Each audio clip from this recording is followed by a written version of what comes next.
Hello, my loves. How are you guys doing? I know you guys are gonna be like, where is Octavia? She's like my favorite part of the channel. She makes the channel poppity poppity pop poppity pop. No fear, guys. She is right here. How could you start?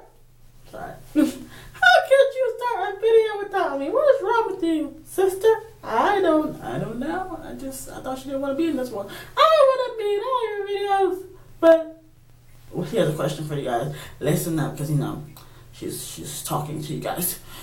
Please like, comment, and subscribe because I want to grow and she wants to grow and everything's wonderful. So come on, dudes.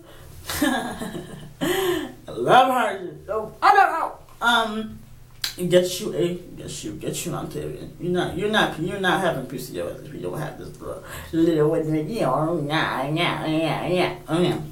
such a silly one. So this is a video. I'm gonna give you my 5 tips to managing PCOS. It's gonna be a very casual video. I'm just gonna throw out some tips out there and things that work out for me, and how to get through the PCOS, and especially when you're feeling that it's it's overwhelming you. So very first step to do is pray. When you get diagnosed with PCOS, I want you guys to pray about it. Say, God, I found out I had PCOS. What should I do? So that's the very first step, is to pray, ask God for help and guidance, and especially patience through the process of your PCOS. That is tip number 1. Tip number 2 is to join a support groups. Joining support groups are out there. There are a lot of PCOS support groups on Instagram and Facebook. I actually am part of a very special one. It's called the Cysterhood. I love it. It's ran by Tallene Channel. She also has a YouTube channel that I will link into the description box, and also the link to join the Cysterhood also. So join your support group. That's tip number 2. Tip number 3 is to try to go gluten-free. I am not perfect with this. Gluten is a protein that causes inflammation that is found in wheat products.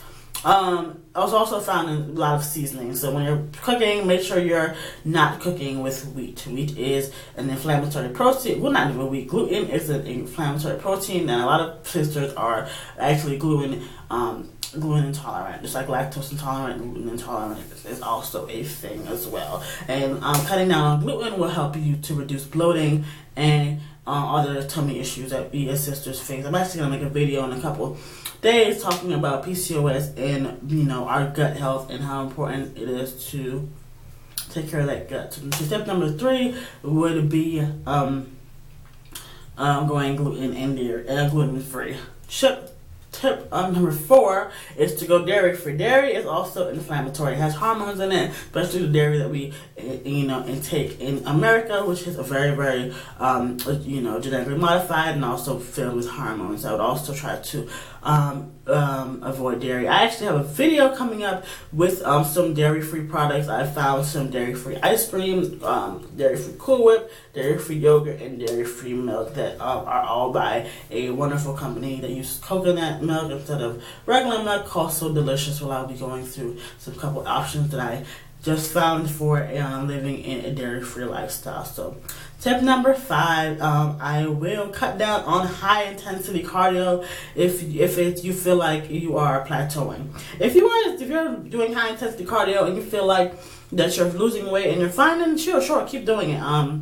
But if you are experiencing a weight gain and high stress levels and anxiety when you have a high intensity cardio workout, then I suggest that you stop. You go low impact, because what happens with PCOS is when you do too much high intense cardio, we increase our stress hormones, which increases our androgens, which cause weight gain and testosterone to go on overdrive. So tip number 5 would be to stop doing, if it is affecting your PCOS, stop doing high intensity cardio.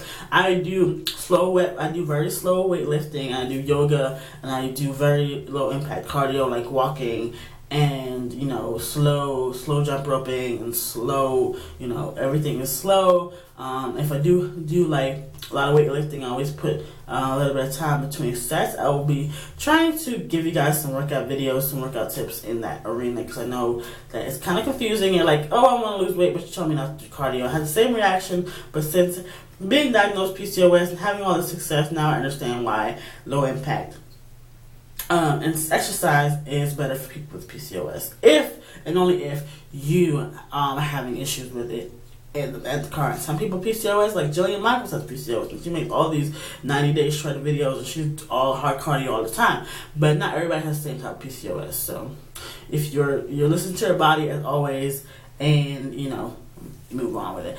Tip number 7 is get support from your family. Tell your family about PCOS. Tell your partner about your PCOS. Research it together. I know a lot of sisters are sometimes with partners that aren't the most sensitive to it, because what do guys? I mean, if you're with a guy, if you're not with a guy, then that's perfectly fine. But if you're dating a guy and he's not necessarily sensitive about period stuff, you're not gonna understand PCOS. So explain to him what you're going through. Explain to him what you might be moody sometimes, that your periods might be a little bit more painful. That if you guys are trying to have a kid, it may take a lot of you doing a lot of self-management and stress management and healing a little bit before you guys can successfully conceive. Tip number 8 would be managing your stress. This should have been tip number 1, but I forgot. I'm just kidding. But no, manage your stress. I use essential oils. I take hot baths. I do self massages. I just pray. I do everything in my power to try to not get stressed out. Because I told you guys I have anxiety. So yes, that's why. I know I said 5 tips, but sometimes the tips go overboard. You guys need to 5+ tips about PCOS. But that's basically all I have for you guys. Those tips have helped me tremendously, especially with the stress management and the low impact exercise has helped me out the best. I am having, gluten and dairy is all around us, unfortunately, but I'm having recent success with also doing my best to go 100% gluten and dairy free, and it had wonderful results. I think last week I was like 90, 99, 98% gluten dairy free, and I definitely had great results, and I definitely think it's the reason why I am ovulating now, or ovulating so strongly now versus the other time where I ovulate a little bit later in my cycle. Anyway, guys, I love you guys to live. If you guys have any questions, please like, comment, and subscribe. As my wonderful stuffed friend is going to tell you, I know there's supposed to be 5 tips. You guys are like, oh my gosh, she said 5 tips, but she gave us like 8. But just take the tips and grow, strive, and survive in PCOS. But yes, love you guys to life. Have a good day. Like, comment, and subscribe. And bye bye.